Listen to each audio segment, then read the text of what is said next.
नासति बुद्धिर्युक्तश्च न चायुक्तस्य भावनः न चाभाव्यतः शान्तिर् अशान्तस्य कुतः सुखम् इन्द्रियाणां हि चरतां यन्मनोनुविधीयते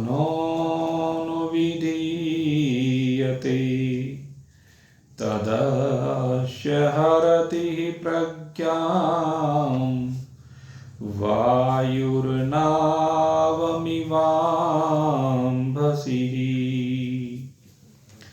तस्माद्यस्य महाबाहो निगृहीतानि सर्वशः इन्द्रियाणीन्द्रियार्थेभ्यः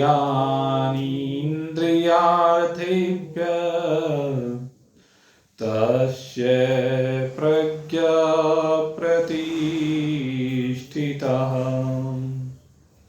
या निशा सर्वभूतानां तस्यां जागृतिः संयमी यस्यां जागृति भूतानि सा निशा पश्यतो मुनिः।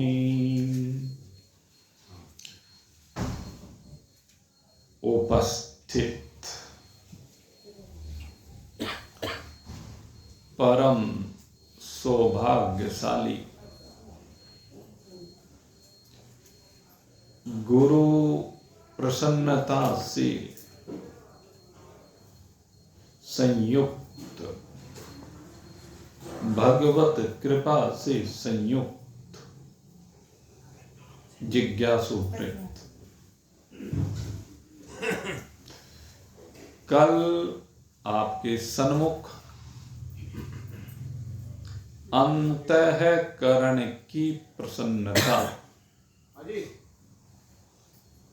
के संदर्भ में चर्चा की गई कि किस प्रकार से अंतःकरण में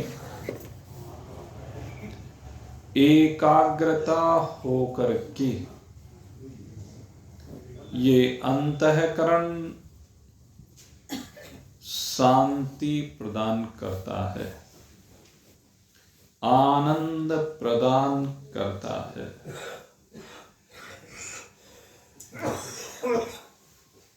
आज दो तरह की बात आपके सन्मुख रखी जाएगी। पहली बात तो यह है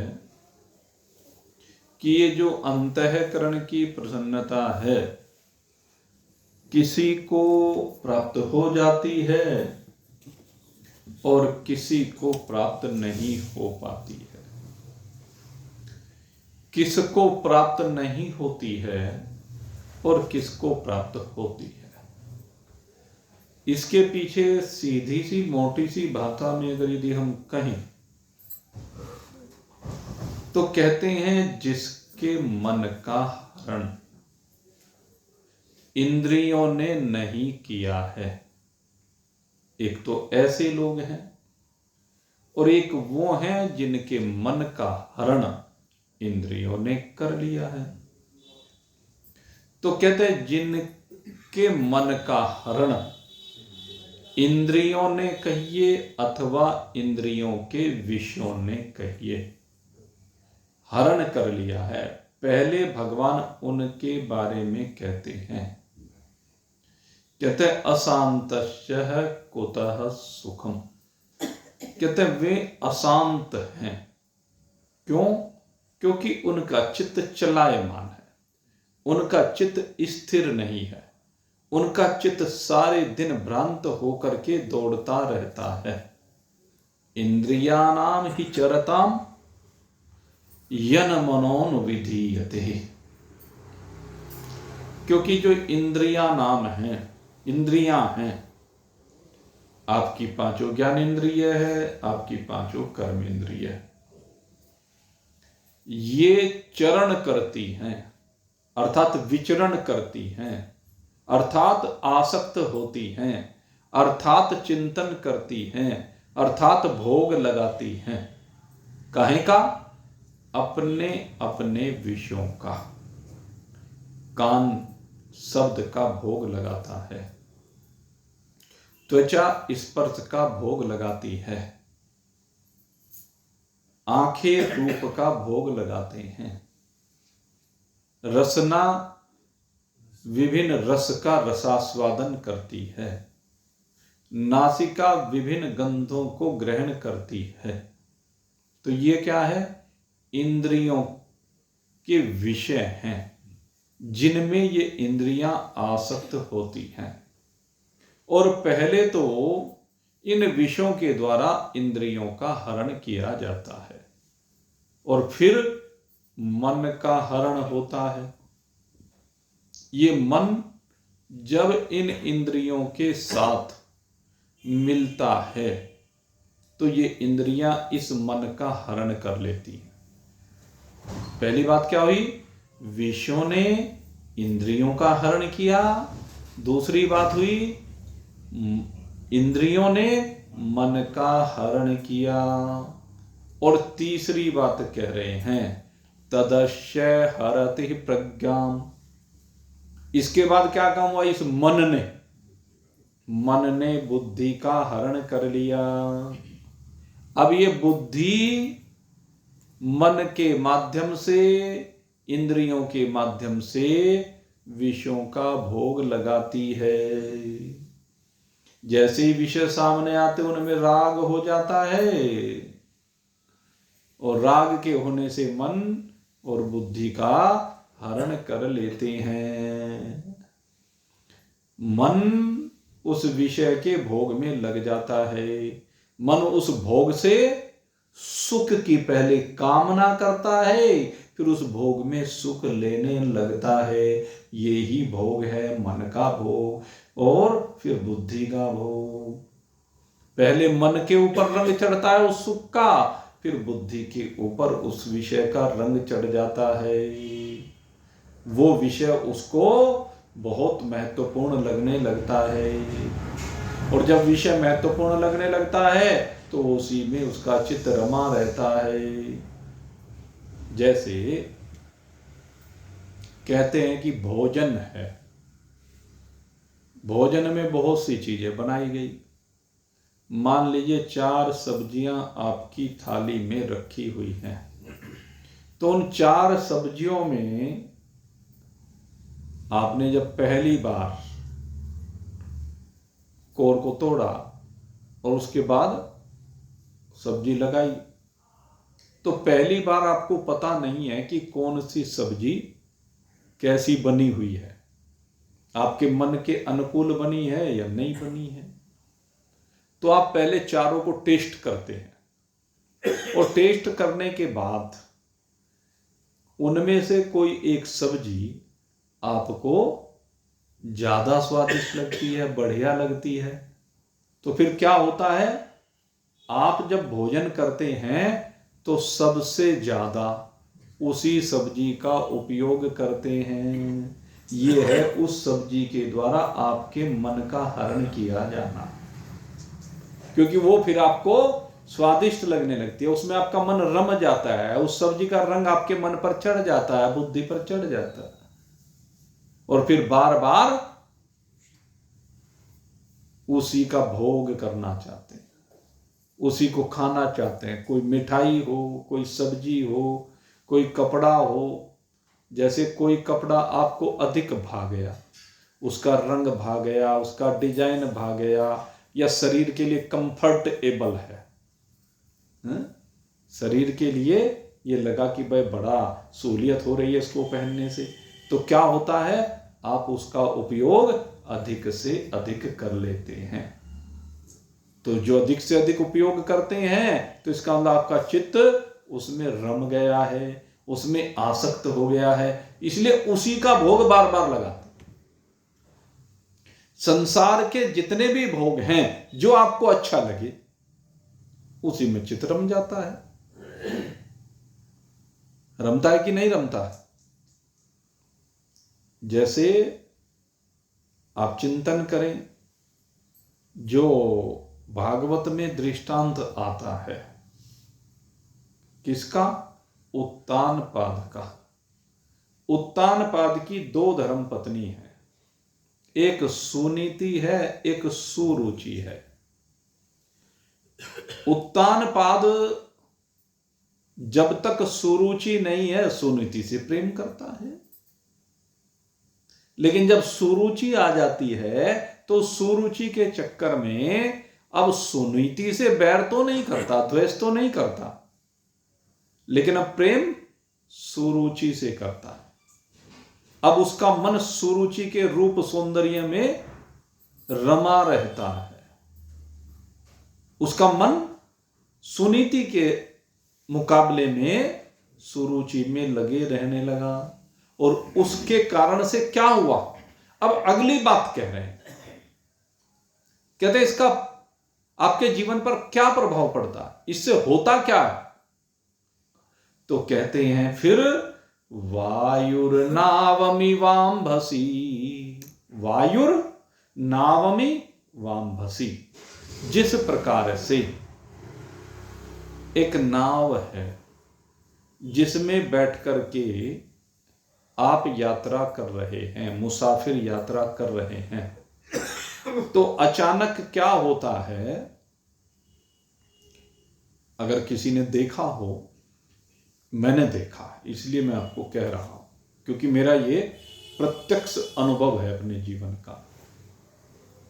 शाम का समय, और शाम के समय आपने देखा होगा अक्सर जो मौसम मई जून जुलाई, मई जून का विशेष रूप से, उसमें आंधी तूफान बहुत आते हैं। और अक्सर आपने देखा होगा कि ये जो अंधड़ आते हैं शाम के समय ज्यादा आते हैं। तो मैंने एक दिन एक घटना को अपनी प्रत्यक्ष आंखों से देखा और खुद अनुभूत किया। बिल्कुल धूप खिली हुई थी, गंगा जी के किनारे हम बैठे हुए थे, क्योंकि वहां बैठ करके सत्संग श्रवण किया करते थे गंगा जी के किनारे शाम के समय, स्वामी हंसानंद जी महाराज का। तो मैंने वहां पर जो देखा कि उसी समय शाम के समय अचानक हम स्नान कर रहे थे और स्नान करते करते एकदम अंधड़ चढ़ गए।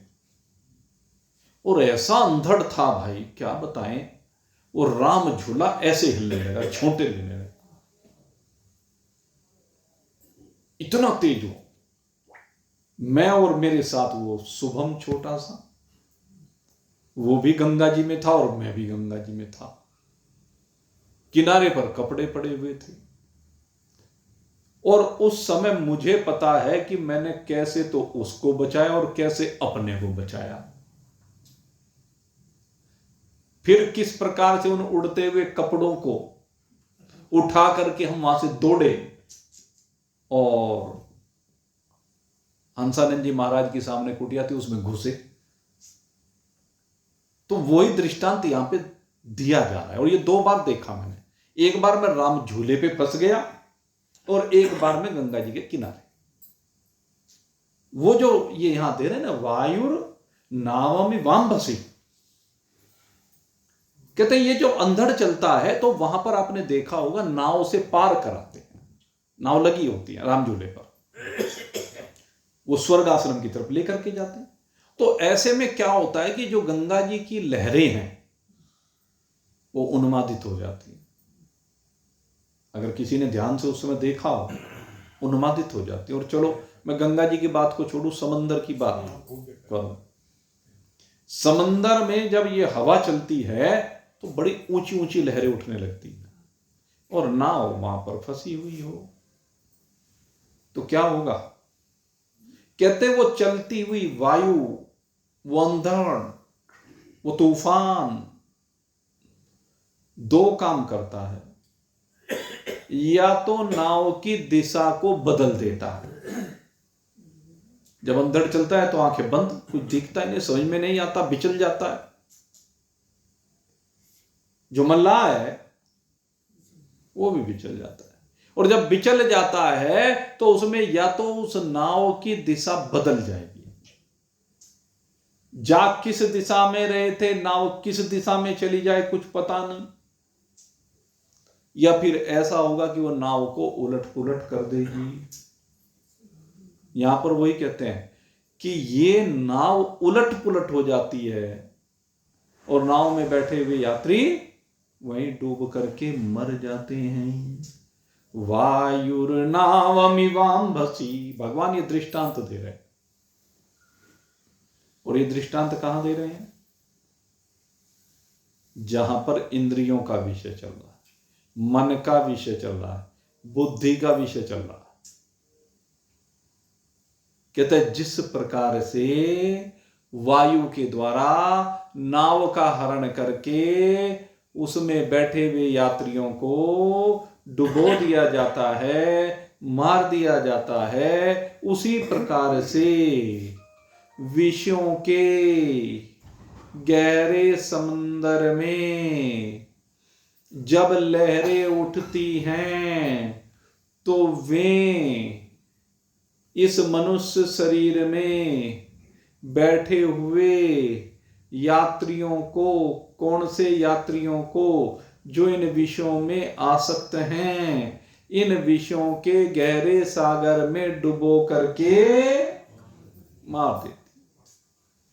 इनका ये काम है। वायुर नावमी वाम्बसी, उसकी नाव डूब जाती है, मझधार में फंस करके नाव। तो पहली बात तो ये हुई, जो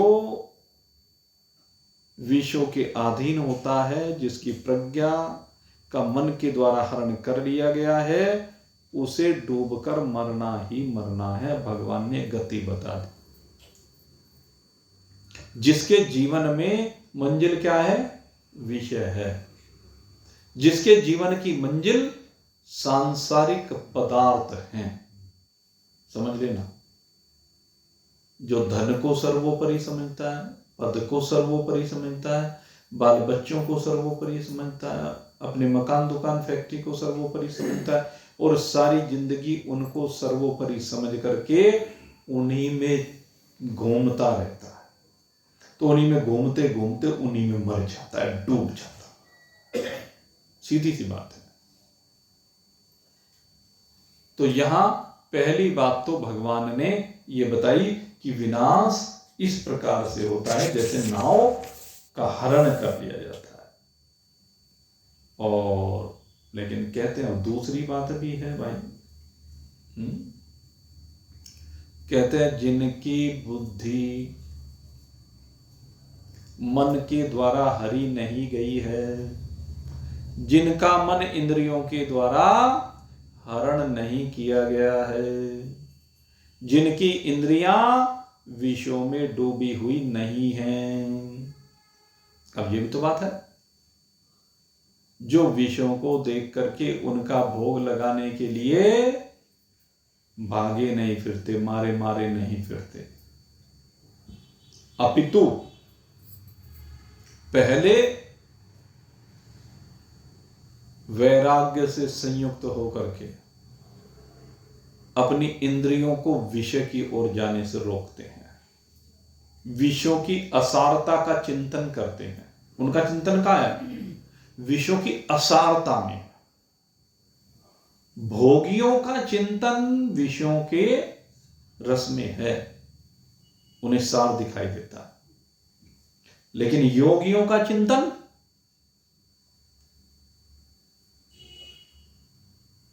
इन विषयों की सीमा से बाहर वैराग्य में है। उनका विषयों में कोई राग नहीं है। और जब उनका चिंतन विषयों का है ही नहीं, उनका चिंतन किसका है? परमात्मा का चिंतन। तो कहते हैं ऐसा व्यक्ति जो विषयों का चिंतन नहीं करता है, जिसने अपनी मंजिल को निश्चित कर लिया है, जिसने जान लिया है कि तेरी मंजिल परमात्मा है, तो वो परमात्मा की ओर दृष्टि जब रखता है तो कहते हैं फिर कितना ही तूफान आ जाए वो उसकी नाव का हरण कर नहीं सकता, क्योंकि उसमें बैठा हुआ मल्लाह, उस नाव में बैठा हुआ मल्लाह, उस नाव को खेने वाला केवट, कहते हो उस भयंकर तूफान से भी इस जीव को बचा करके ले जाता है। वो उस मझधार में फंसी हुई नाव को उस मझधार से बाहर निकाल देता है। और जो इस फंसी हुई नाव को मझधार से बाहर निकाल दे वही गुरु कहलाता है, वही सदगुरु कहलाता है। वह आपके मन को संसार से हटा करके परमात्मा में लगवा देता है। गुरु का उद्देश्य यही होता है। गुरु सदा कार्य ही यही करते हैं कि आपका मन जो संसार में फंसा हुआ है वो संसार से वियोग करा करके परमात्मा से आपका योग करा देते हैं। तस्मादश महाबाहो निग्रहितानि सर्वशः इंद्रियार्थेभ्यस्तस्य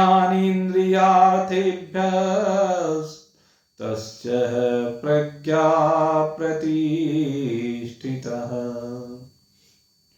जब वो विषयों की असारता को समझा देता है तो विषयों का आकर्षण समाप्त हो जाता है इंद्रियों के लिए। जब इंद्रियों का आकर्षण नहीं रहता तो फिर मन का आकर्षण नहीं रहता, बुद्धि का आकर्षण नहीं रहता विषयों में। अपितु जब आकर्षण परमात्मा बन जाता है तो मन परमात्मा की ओर दौड़ने लगता है, बुद्धि परमात्मा में स्थिर होने लगती है। धीरे धीरे धीरे साधन करते करते गुरुदेव बताते हैं, समझाते हैं कि कैसे कर। हमारे गुरुदेव ने अनेक विधियों को बताया और उन विधियों को बताते हुए इशारे हैं भाई कि तू इस संसार से मन को कैसे हटा सकता है। सबसे पहले तो सीधी सी बात है, जिस चीज का हम ज्यादा संग करेंगे उसका वैसा ही रंग चढ़ेगा। जैसा करे संग वैसा चढ़ेगा। आप ये देखें कि 24 घंटे आप किस चीज का संग कर रहे हैं। सारे दिन गृहस्थी लोग अपने परिवार में रहते हैं। हमारे यहाँ की ज्यादातर महिलाएं घर में रहती हैं, पुरुष अपने अपने काम से कुछ समय के लिए घर से बाहर जाते हैं, फिर अंदर रहते हैं। और घर में रह करके करते क्या है, विषय ये है। ठीक है, रोटी बनाना है, साफ सफाई करनी है, कपड़े धोने हैं, सब ये रोज की दिनचर्या के कार्य है, करते रहे, कोई बात नहीं ना। लेकिन ये कितनी देर करोगे? जितना समय उनमें लगता है उतनी देर करोगे। ये तो नहीं कि बस सारे दिन रोटी बनाते रहोगे, सारे दिन बर्तन मांजते रहोगे, सारे दिन कपड़े धोते रहोगे। जितने समय का काम है उतने समय करोगे। अब विषय यह है कि उसके बाद क्या करते हो। जो रोज के दिनचर्या के कार्य हैं उसके अलावा तुम कर क्या रहे, उसके अलावा तुम्हारा समय काहे में बीत रहा। असली संग का विषय वो है। क्योंकि जब शरीर धारण किया है तो इस शरीर में जब भूख और प्यास लगेगी तो भूख प्यास के लिए इसको रोटी पानी तो इसको खुराक तो देनी पड़ेगी। उसका निषेध नहीं किया शास्त्र ने। कहीं शास्त्र ने निषेध इस बात का किया कि जब भूख प्यास इसको लगती है तब आप इसमें ईंधन क्या डालते हो। शास्त्र ने कहा कि ये बुद्धि मैंने तुम्हें इसलिए दी है कि इसमें डालने वाला ईंधन जो तुम डाल रहे हो वो शुद्ध होना चाहिए। बस ये ध्यान देने की चीज है। वो चटपटा होना चाहिए, वो स्वादिष्ट होना चाहिए, वो जीभ के अनुकूल होना चाहिए, ये विषय है। और वो शुद्ध होना चाहिए, ये वैराग है। जब आप क्वालिटी को देखते हैं, क्वांटिटी को नहीं देखते। भोग में क्वांटिटी नहीं होती, भोग में कोई क्वांटिटी नहीं, भोग में कोई क्वालिटी भी नहीं, लेकिन योग में सब कुछ है और भोग ही योग बनता है।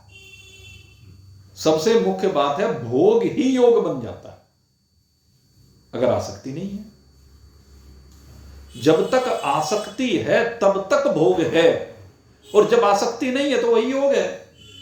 भाई रोटी तो सब खाएंगे, एक चटकारे लेकर खा रहा है उन्हीं को, अजी मुझे तो मटर पनीर की सब्जी बढ़िया लगती है, अजी मुझे तो मिक्स बढ़िया लगती है, कोई कहता है मुझे कढ़ी बढ़िया लगती है, कोई कहता है मुझे छोले बढ़िया, कोई कहता है मुझे दाल बढ़िया लगती है।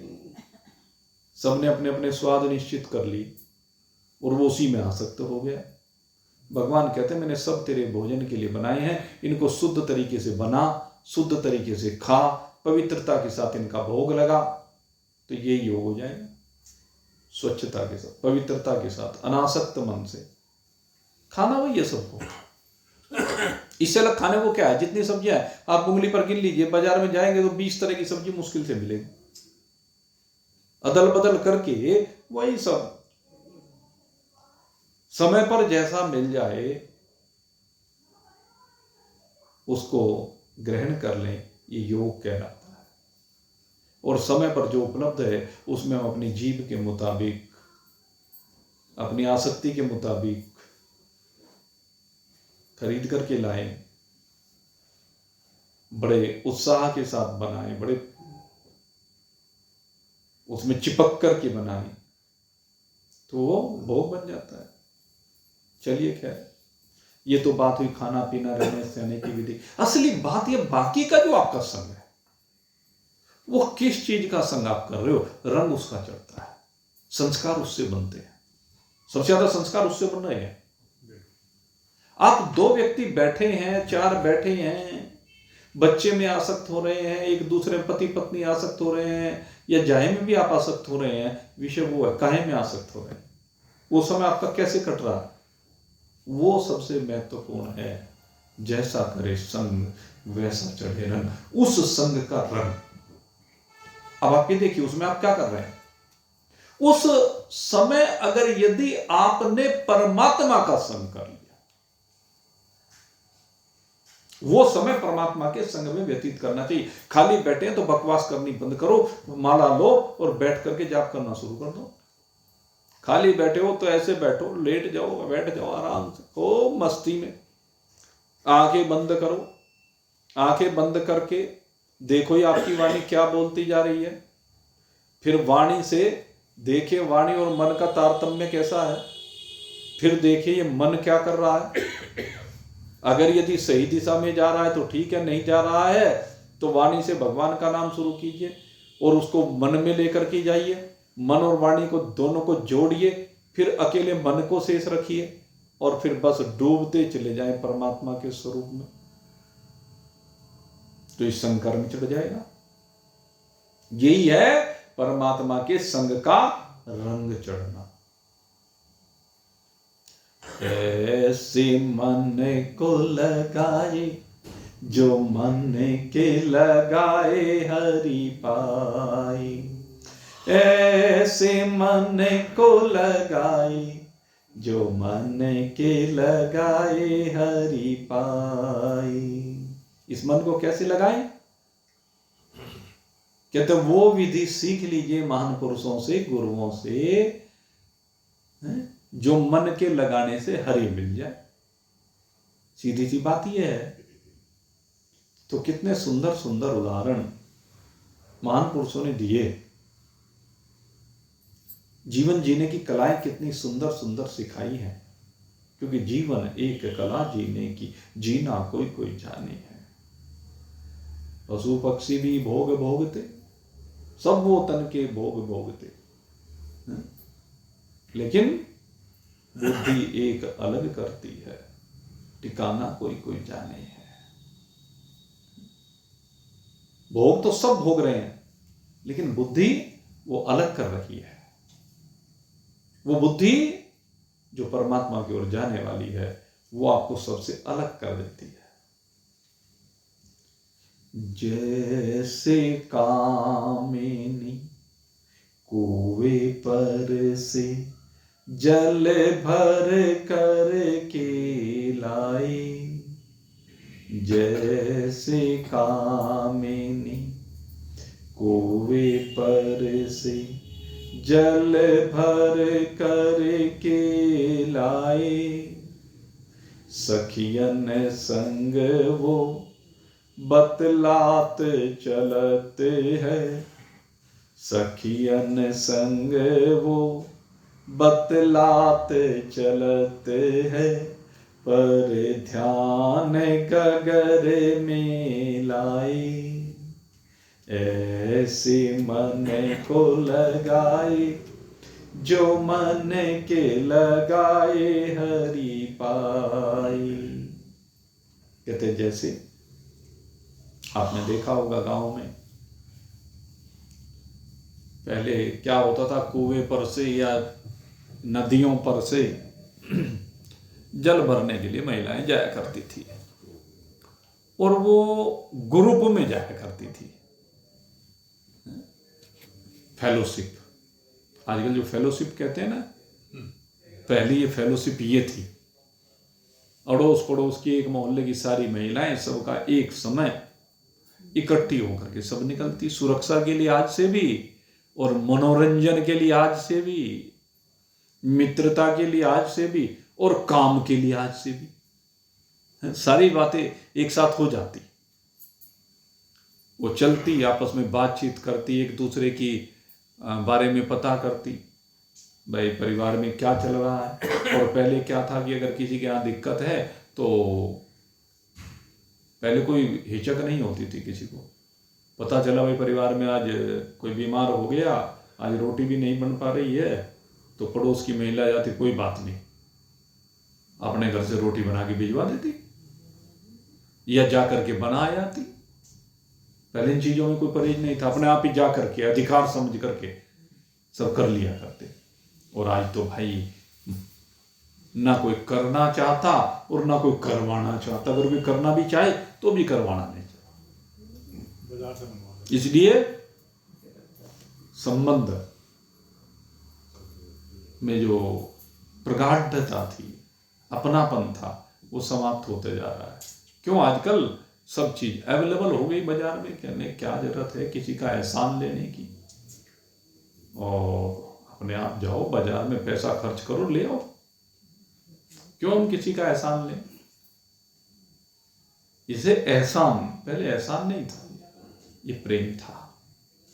तो इस सब प्रेम के साथ बात करती हुई चली जाती, गीत गाती हुई चली जाती। हमने देखा लोक गीत जो हुआ करते, महिलाएं सुबह सुबह अपना गीत गाते हुए चली जाती, भजन गाते हुए चली जाती। यही तो है, जा ही तो रही है। अब एक तो यह है कि इधर उधर की फालतू की बात करते जाना, और एक भगवान के भजन करते हुए चले जाए। अब जैसे रेल में यात्री हमने देखा, कई बार जब रेल से गए तो जो डेली पैसेंजर होते हैं कुछ ताश खेलते हुए जाते हैं, सुबह सुबह नाश की निशानी हाथ में आ जाती है। सुबह सुबह पत्ते शुरू हो जाते हैं कि 3 घंटे का सफर है दिल्ली तक का, अब इसको काटना है, तो वो मनोरंजन करते हुए ऐसे चले जाते हैं।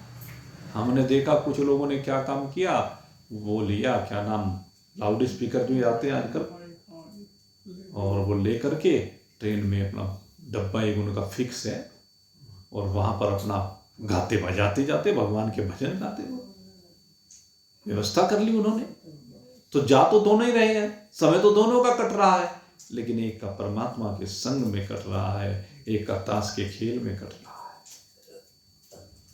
है। ऐसे संग रोज आप अपना देखिए, आपका संग कैसा है। आप भोजन के संग को भी परमात्मा के रंग में रंग दीजिए। जीवन तो इसको कहते हैं। और मैं तो बार बार विधि बताता हूं भाई, आपके पास सबसे बढ़िया समय जिस समय रोटी खा रहे हो, एक एक कोर नारायण नारायण नारायण, भोजन भी नारायण में हो जाएगा। भोजन बना रहे हो नारायण नारायण नारायण, वो मिठास आएगी, घर वाले कहेंगे अरे वाह आज तो नारायण प्रकट हो गया भोजन में। सब्जी बनाते हुए, कपड़े धोते हुए, बर्तन मांजते हुए, झाड़ू पोछा करते हुए नारायण नारायण करते चले जाओ, आपको काम का पता ही नहीं चलेगा। ये है नारायण का संग करना। अहम ब्रह्मास्मि अहम ब्रह्मास्मि अहम ब्रह्मास्मि, ये है अपने स्वरूप का संग करना। ये विधियां हैं। तो कह रहे हैं जैसे, अब उदाहरण दिया, जैसे कामनी कुएं पर से जल भर करके लाए। अब जल भर लिया मटकियों में और सिर पर रख ली और आपस में बातें करती हुई चली जा रही है।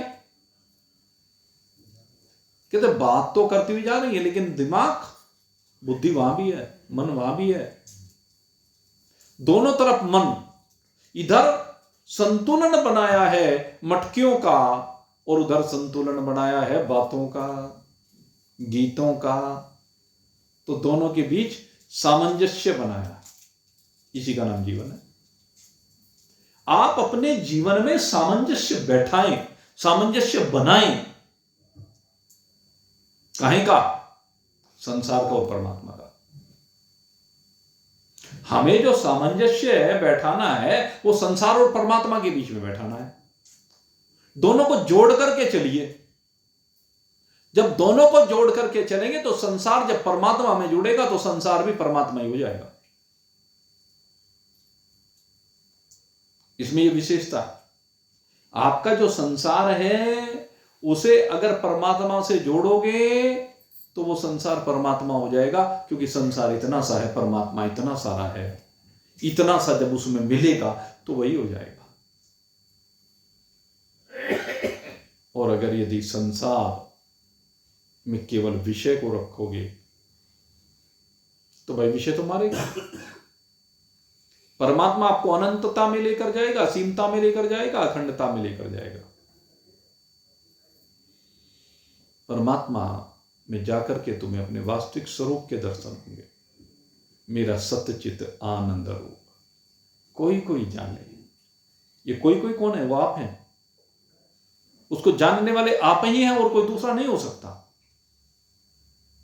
जिन्होंने अपनी मंजिल परमात्मा को बनाया है, वो हर काम के करते हुए मन को अपने स्वरूप में टिका करके लगते हैं। हम ब्रह्मास्मि हम ब्रह्मास्मि हम ब्रह्मास्मि। वो तन की सब सीमाओं से बाहर निकल जाते हैं। वो तन के कर्मों की सीमाओं से बाहर निकल जाते हैं। वो कर्मों के चिपकाव की सीमा से बाहर निकल जाते हैं। वो शब्द स्पर्श रूप रस गंध की सीमा से बाहर निकल जाते हैं। वो अन्नमय कोश, प्राणमय कोश, मनोमय कोश, विज्ञानमय कोश और आनंदमय कोश की सीमा से बाहर निकल जाते हैं। स्थूल सूक्ष्म कारण शरीर की सीमा से बाहर निकल करके, ज्ञान इंद्रिय, कर्म इंद्रिय, प्राण अंतःकरण की सीमा से बाहर निकल करके वो अनंतता, सीमता में विराजमान हो जाते हैं। क्योंकि ये सब परीक्षण है, ये सब बहुत सीमित है। लेकिन मैं असीम हूं, अनंत हूं, अगाध हूं। ये मेरी वास्तविकता है। अपनी इस वास्तविकता में आते हैं। उनका मन इंद्रियों के द्वारा हरा नहीं गया है। उनके मन के ऊपर परमात्मा का रंग चढ़ जाता है। जैसे कामिनी कुएं पर से जल भर कर के लाए, सखियन संग वो बतलात चलते हैं, पर ध्यान गगर में लाए, ऐसे मन को लगाए, जो मन के लगाए हरि पाई। ऐसे मन को लगाए, जो मन के लगाए हरि पाई। जैसे नटवा चढ़त बांस पर ढोली ढोल बजाए, जैसे नटवा चढ़ते बांस पर ढोली ढोल बजाए, चारों ओर को देखे नटवा, चारों ओर को देखे नटवा, पर ध्यान बांस में लाए, ऐसे मन को लगाए, जो मन के लगाए हरि पाए। आप उस नट की तरह से व्यवहार कीजिए। आप संसार में विभिन्न परिस्थितियां जो आ रही हैं, उन सब विभिन्न परिस्थितियों से लड़िए। संसार का ढोल बज रहा है, बजने दीजिए, लेकिन आप संसार के खेल को खेलते हुए भी अपने ध्यान को सदा परमात्मा में लगा करके रखें। जैसे उस नट का ध्यान बांस में लगा रहता है, ऐसे हर काम के करते हुए आपका ध्यान एक परमात्मा में लगा रहना चाहिए।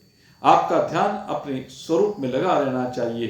अहम आत्मा, अहम आत्मा, अहम आत्मा, मैं आत्मा हूं, मैं आत्मा हूं, मैं आत्मा हूं, और मेरा ये आत्मा ही परमात्मा है। अहम ब्रह्मास्मि, अहम ब्रह्मास्मि, अहम ब्रह्मास्मि। इस तरह का भाव आपका सदा बना रहना चाहिए। यह है परमात्मा का संग।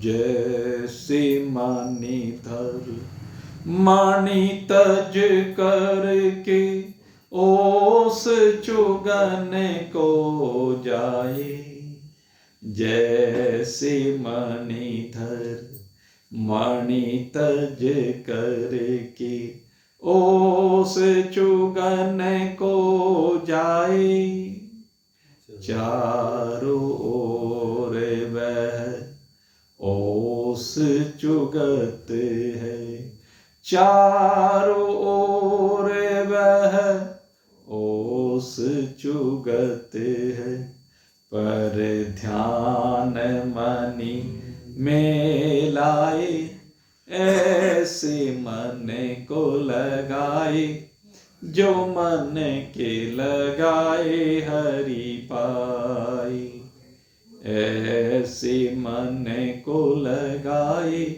जो मन के लगाए हरि पाए।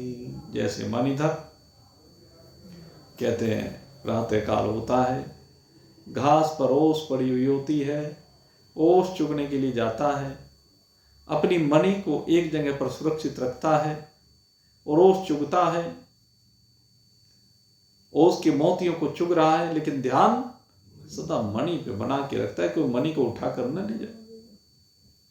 ऐसे ही कहते हैं, आपका ध्यान कुछ भी करें संसार में, खाएं पिएं, रोजमर्रा के अपने काम करें, कुछ भी हो, लेकिन ध्यान हर काम के करते हुए आपका परमात्मा बना रहे।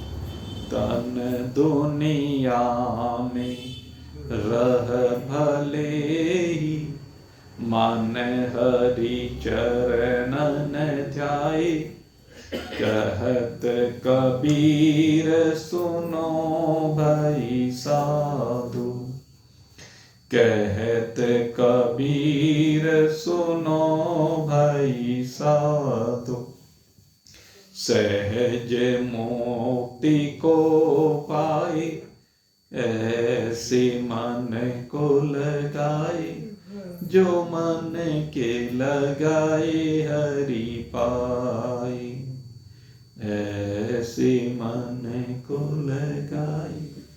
तन आपका दुनिया में भले ही रहे, तन आपका दुनिया के कार्य भले ही करे, लेकिन मन सदा हरि के चरणों में लगा रहे।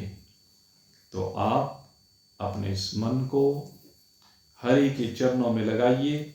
जिसका मन हरि के चरणों में लग गया है, उसी के लिए कहा है कि तस्य प्रज्ञा प्रतिष्ठिता, उसी की प्रज्ञा प्रतिष्ठित है, स्थित है। कहाँ? परमात्मा में। तो आप सब सदा अपने मन को परमात्मा में लगाकर आनंद की अनुभूति करते रहें। इन्हीं शुभ भावों के साथ आज का सत्संग अब यहीं पर विश्राम को प्राप्त हो रहा है। और अब कल से भगवान श्री राम की कथा का शुभारंभ होने जा रहा है। ये भाई वीरेंद्र जी के यहाँ 7 बजे से 9 बजे तक का समय है और प्रतिदिन भोजन प्रसाद की व्यवस्था रखी गई है। सभी सादर सहपरिवार निमंत्रित हैं। 3 तारीख से और 11 तारीख तक ये कथा चलेगी। 12 तारीख का रविवार है। 13 तारीख को फिर से यहाँ पर अपना गीता जी का जो हमारा स्वाध्याय चल रहा है ये प्रारंभ हो जाएगा। अब यहीं पर विश्राम। बोलिए सच्चिदानंद भगवान की।